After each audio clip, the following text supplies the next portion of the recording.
కూటమి ప్రభుత్వం బడ్జెట్లో మహిళా శిశు సంక్షేమానికి 4,332 కోట్ల రూపాయలు కేటాయించడం జరిగిందని తెలుగుదేశం పార్టీ కాకినాడ జిల్లా ప్రధాన కార్యదర్శి పెంకే శ్రీనివాస్ బాబా తెలిపారు. కాకినాడ తెలుగుదేశం పార్టీ కార్యాలయంలో ఏర్పాటు చేసిన మీడియా సమావేశంలో శ్రీనివాస్ బాబా మాట్లాడుతూ తెలుగుదేశం పార్టీ ప్రారంభం నాటి నుండి అన్న నందమూరి తారక రామారావు నుండి చంద్రబాబు నాయుడు వరకు మహిళా సంక్షేమానికి ఎన్నో సంక్షేమ పథకాలు అమలు చేశారన్నారు.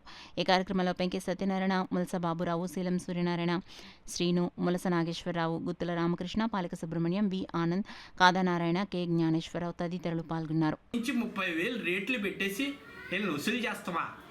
పాపం వాళ్ళు చెప్పుకుంటే దిక్కు లేదు. ఆ రోజు వాళ్ళని అసలు వీళ్ళు ఏం అడిగారని ఇంటికి అసలు ఎప్పుడో ఎవరో ఇచ్చిన స్థలానికి ఈయనకి ఏమి రైట్ ఉందనేసి అంటే ఈయనకి అడ్మినిస్ట్రేషన్ తెలియక గవర్నమెంట్కి డబ్బు లేక జనాల మీద పడి వసూలు చేస్తామంటే ఇదే.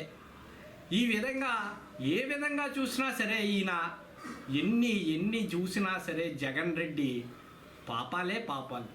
మళ్ళీ నేను మహిళలకి ఏదో చేస్తానంటాం ఎంత కరెక్ట్?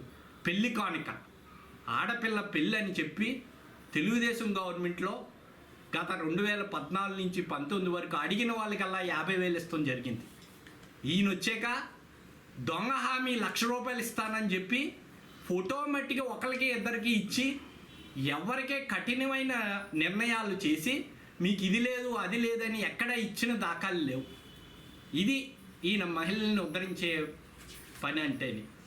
ఈ విధంగా మహిళల్ని ఏ విధంగా చూసినా ఈయన ఏమీ చేయలేదు. అలాగే 10,000 కోట్లు పొదుపు సొమ్ము, అలాగే 2,100 కోట్లు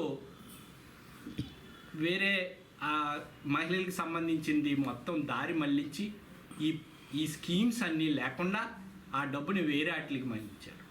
డ్వాక్రా వాళ్ళకి ఉచితంగా వడ్డీ లేకుండా నేను మీకు సహాయం చేస్తాను అని చెప్పి 3 లక్షలకే పరిమితి చేశారు.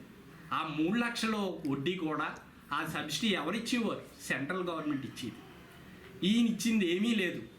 అదే చంద్రబాబు నాయుడు గారు 5 లక్షల వరకు ఇప్పుడు ఇష్టం జరుగుతుంది. అలాగే రేపు బీసీ, ఎస్సీ, ఎస్టీ వాళ్ళకి 10 లక్షల వరకు ఈ పొదుపు సొమ్ములు వడ్డీ లేకుండా ఇస్తాం జరుగుతుందని తెలియజేస్తున్నా. ఈ విధంగా మహిళల పట్ల తెలుగుదేశం పార్టీ ఎప్పుడూ ప్రత్యేకత ఉంది అని తెలియజేస్తూ, అంతేకాకుండా మా తెలుగుదేశం పార్టీలో ఈ మధ్యన అనేక మంది పదవుల కోసం వెయిట్ చేస్తున్నారు. ఖచ్చితంగా అన్ని సామాజిక న్యాయం జరుగుతుంది. పార్టీకి కష్టపడిన వాళ్ళందరినీ మా లోకేష్ బాబు గారు అందరికీ న్యాయం చేయడానికి సిద్ధంగా ఉన్నారు. అది కొంచెం టైం పడుతుంది కానీ అందరికీ న్యాయం జరుగుతుందని తెలియజేస్తున్నారు.